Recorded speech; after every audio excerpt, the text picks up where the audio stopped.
All right, hello everybody, and welcome back to my bi-weekly reader. So, I don't have much to talk about other than this Friday I will be uploading my top 10 best reads of the year.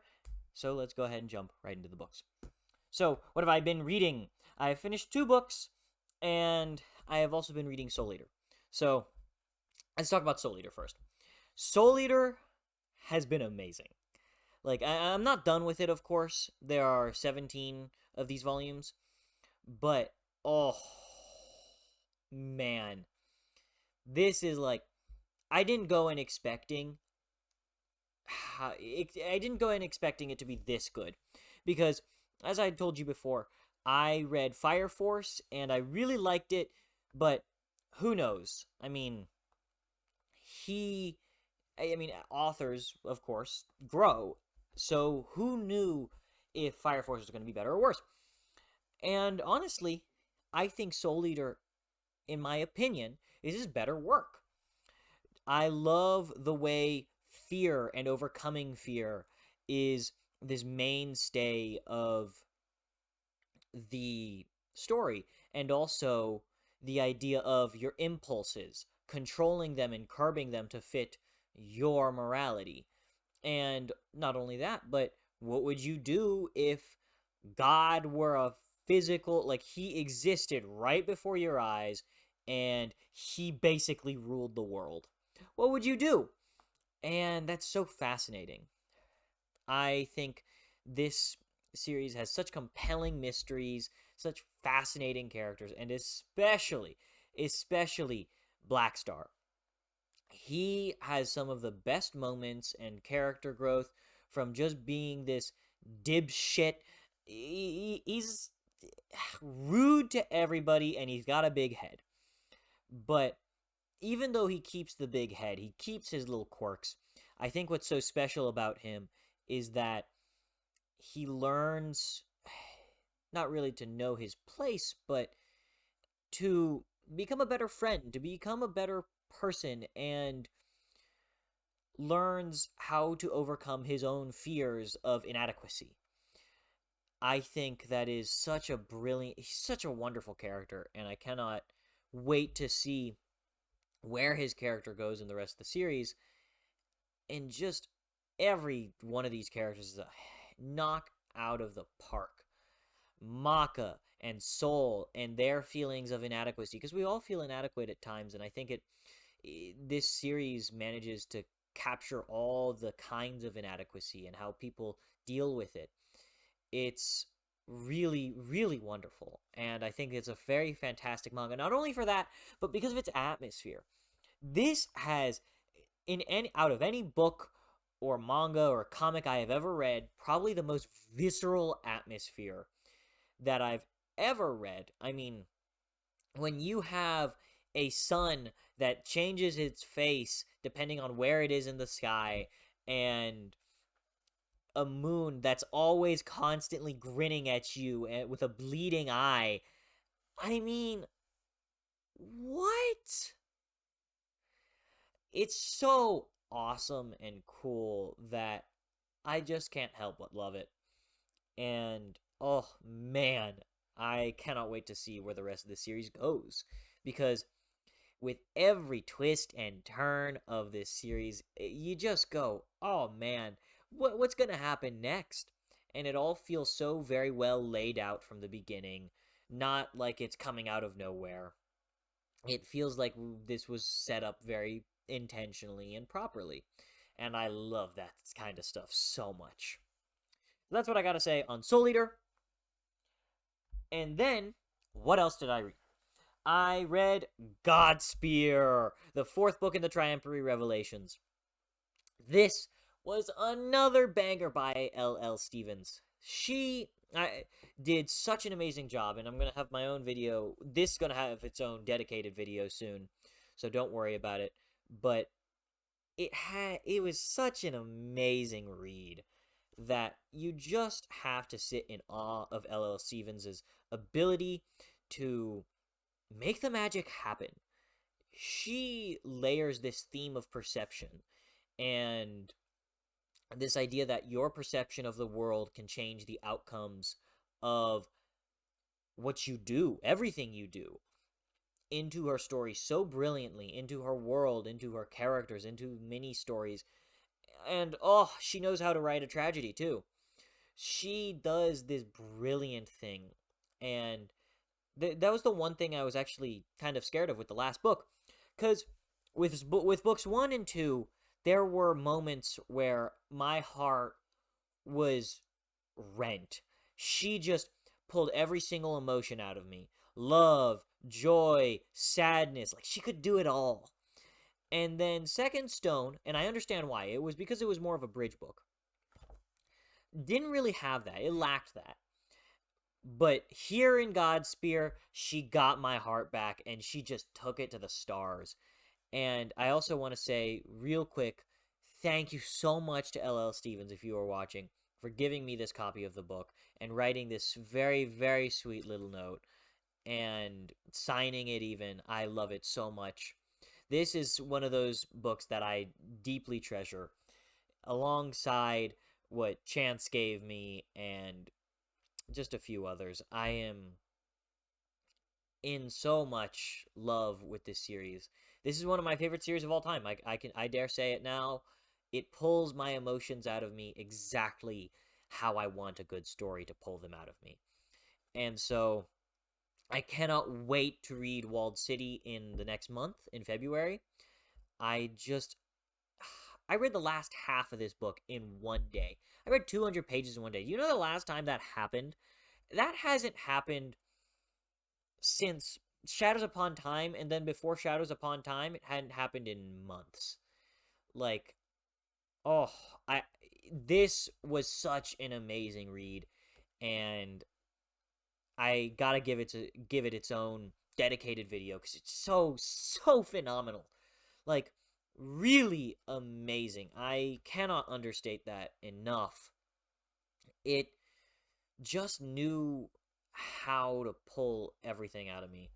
There was a moment towards the end of this book where I couldn't stop reading, of course, but like I was pulling my hair out. I was in pain, and I was so it was a gorgeous and beautiful moment for these characters, and yet my heart was being torn asunder.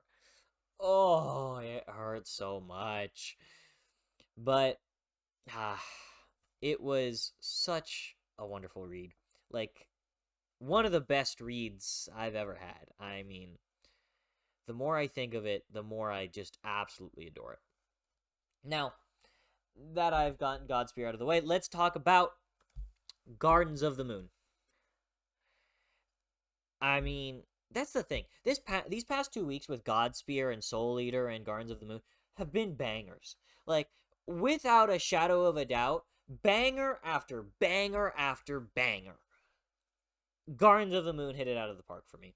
I had read this book once before, but it wasn't. I didn't remember much. And I read most of it. I listened to most of it on audiobook, and I'm not a very good audiobook listener, if you will.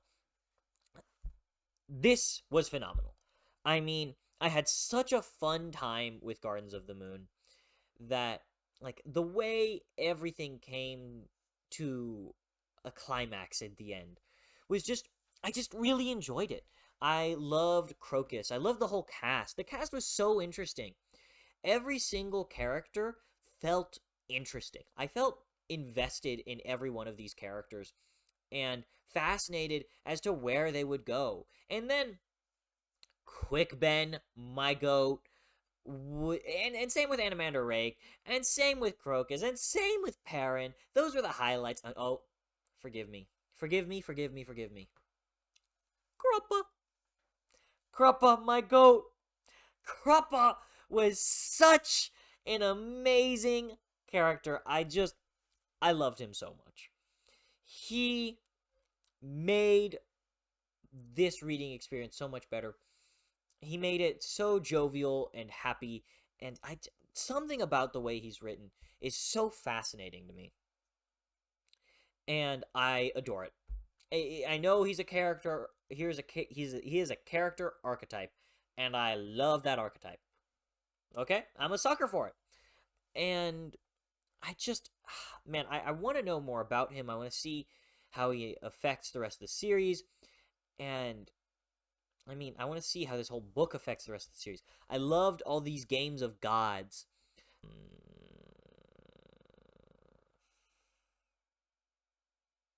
I'm gonna have to cut that out. God dang it. Oh. Oh well. Oh. So, if you're reading this in post, I cut it out. Or if you're watching this in post, I cut it out. And it had to do with Quick Ben and what he does. Oh my god. It's probably my favorite Quick Ben scene in the book, but god damn it, I outright said it out loud. Like, I can't say that crap. God. Dang it. I hate editing so much that I'm so angry with myself that I did that. Dang it. That's actually so annoying. I'm gonna have to go in and edit that out. Anyways, this book was so much fun. I loved the wit that all these characters required to outsmart the other factions and survive and live to tell the story for another day. And it makes me so very excited to read Deadhouse Gates. I loved the ending of this so much that, like, I wanted to just pick up Deadhouse Gates right after. It was the same thing with Godspear, by the way. I wanted to pick up the next book, like, just immediately. But the problem is, and the reason I don't do this anymore is because I get burnt out. I get very burnt out. When I read series back to back to back to back, I just burn myself out. And it's really bad, and I don't want to do that to a story that I very much want to love. That's why I'm not doing it for Gardens of the Moon. That's why I'm not doing it to Triumph Revelations or anything else that I am reading. So I put at least a month between reads of a book. Now, Gardens of the Moon, it was such a solid story. I don't really see the themes, and that will be something I think I'm going to start to comprehend a little more as we go along. But the politicking and all that was so fascinating to me. And then Crocus, his relationship with the girl, you know exactly who I'm talking about if you read the book, was so wonderful to me. You'll know which one I'm talking about.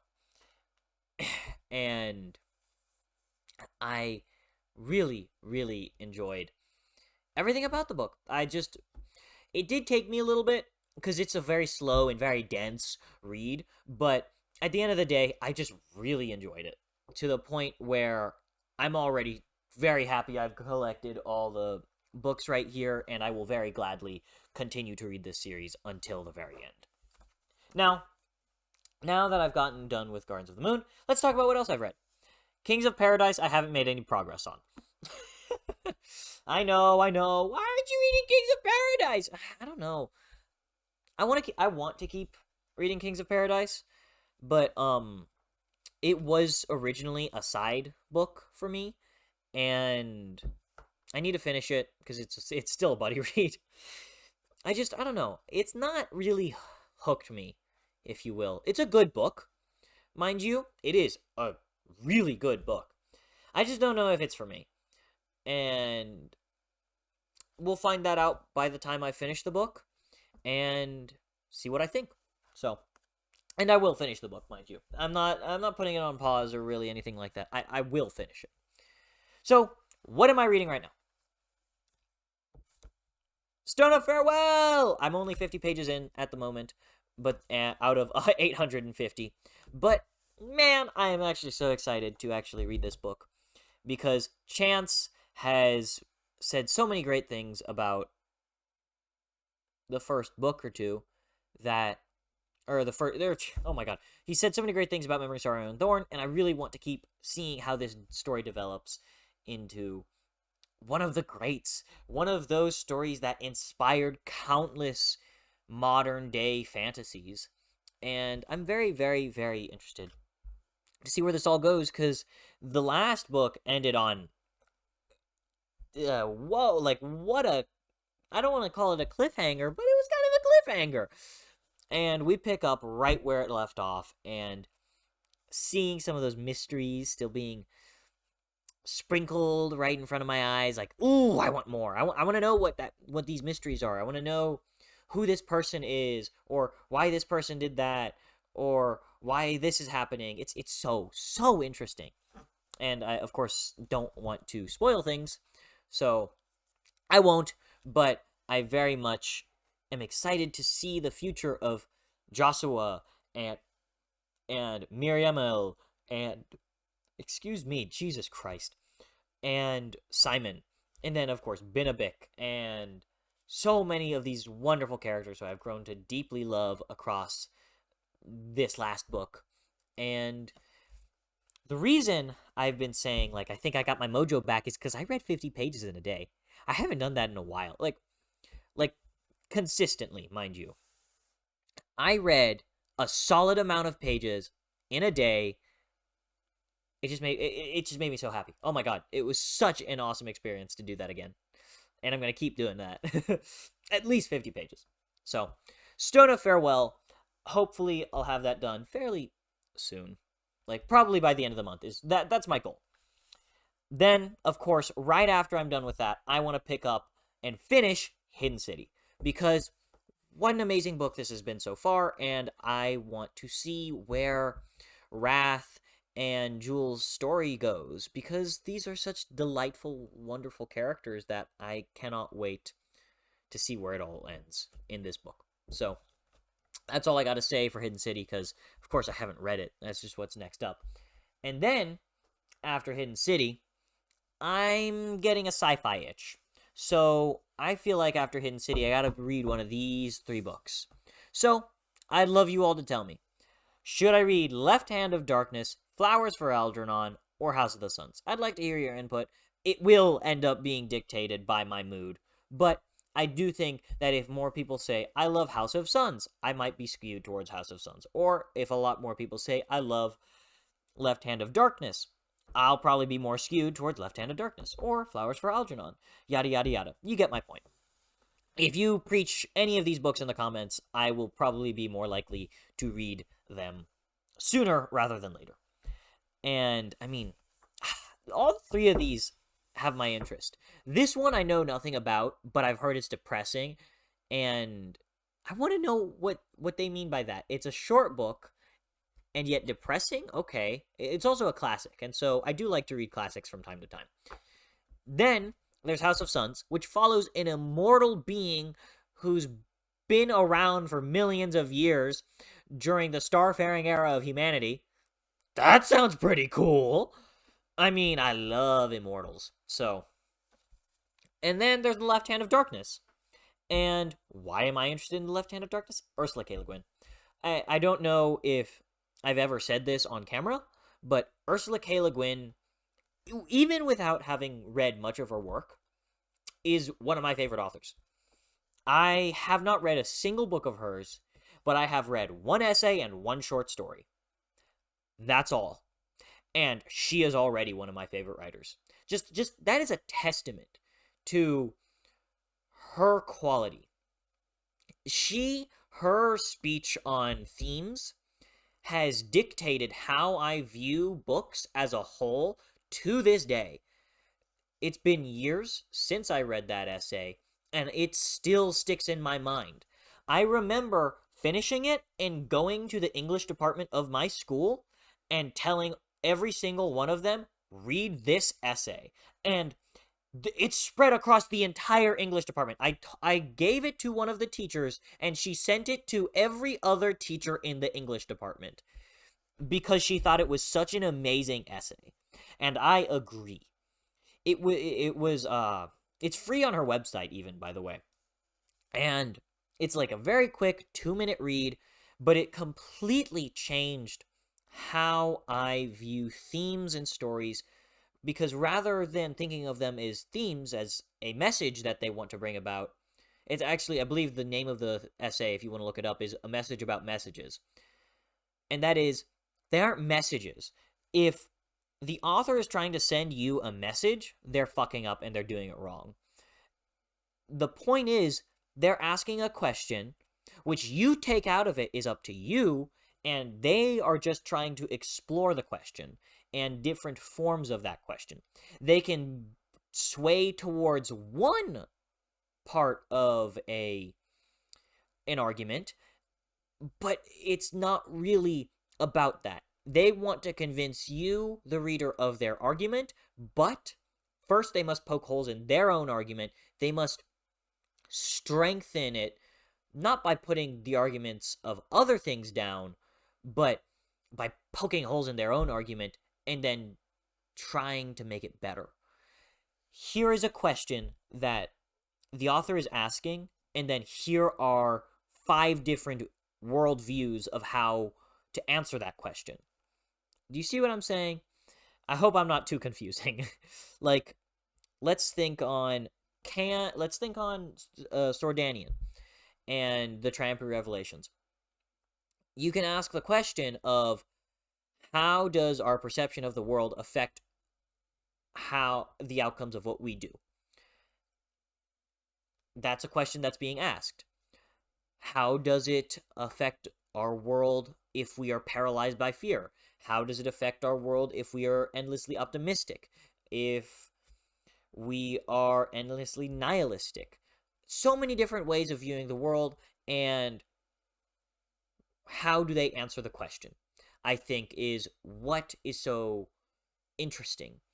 Fantasy just has a way of enhancing those things. And I think fantasy and sci-fi, really. And I think Ursula K. LeGuin really understood that. And that's why, for example, my favorite short story of all time, The Ones Who Walk Away from Omelas, is so fascinating, and that is from Ursula K. Le Guin. She has this magic to her writing, and that's why I really, really want to read one of her novels, because she weaves so many interesting things. Like, for example, The Ones Who Walk Away from Omelas, it has a very simple question for you. It presents to you a city, a utopia, and it gives you the one flaw, and it asks you, what will you do? What would you do? And The Ones Who Walk Away from Omelas is such oh my god, I should make a video on that, because it's actually the most brilliant thing. Like, you could dissect it and you could write a whole paper on it. It is phenomenal. I highly recommend it to anybody who wants to just read a quick short story. I read it like in 20 minutes. It's so amazing. And I never forget it. I've still never forgotten it.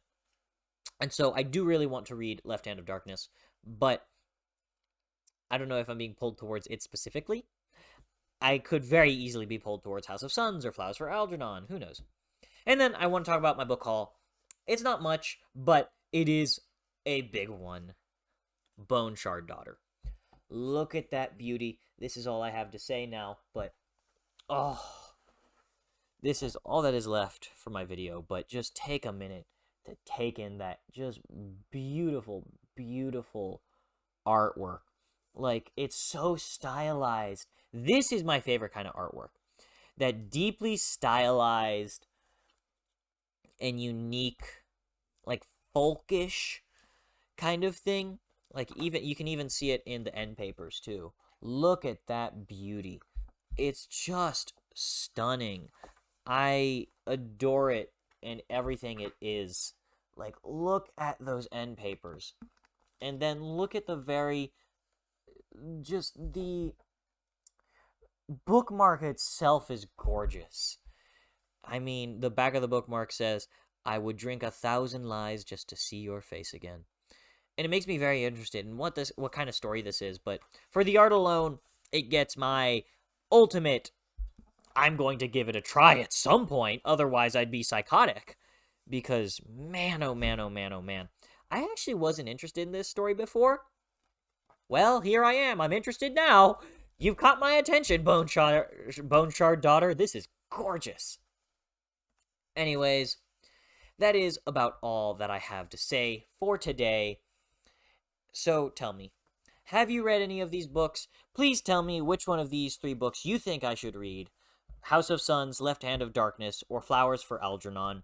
I would love to hear your thoughts, because I don't know which one I'm going to read quite yet. Tell me. Tell me about them. What do you think of them? Have you read anything else that I have read? Are you going to read anything that I have read? And what have you guys been reading? I'd love to hear it. Tell me in the comments. I think it is one of the most delightful things to be able to speak with you guys in the comments. I absolutely love it. And thank you all so much for watching, and I will see you all next time.